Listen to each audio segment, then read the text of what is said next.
అనుసరించినోళ్ళ అడ్డు చెప్పినోళ్ళ? అంటే నువ్వు రక్షించబడాలంటే దేవుని మాటకు అడ్డు చెప్పాలా, అనుసరించాలా?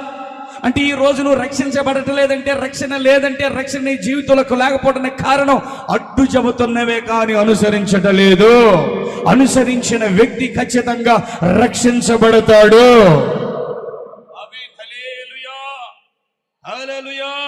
అడ్డు చెప్పువాడు దేవుని ఉగ్రతకు గురవుతాడు, అనుసరించువాడు ఉగ్రతను తప్పించుకుంటాడు. దేవుడు ఎందుకు నేను అనుసరించమంటాడంటే ఉగ్రతను తప్పించుకోవటానికి. హల్లెలూయా. విశ్వాసం మనలో లేకపోతే అడ్డు చెబుతూ అనుసరించనందున ఉగ్రత పాలైపోతున్నాం మనం. ఎందుకు ఉగ్రత పాలైంది? నువ్వు, నేను, మనం ఎందుకు అవుతున్నాం? మనం అడ్డు చెబుతున్నవే కానీ అనుసరించకపోవడం. కారణం ఎందుకయ్యానంటే విశ్వాసం లేక. ఆమేన్. హల్లెలూయా.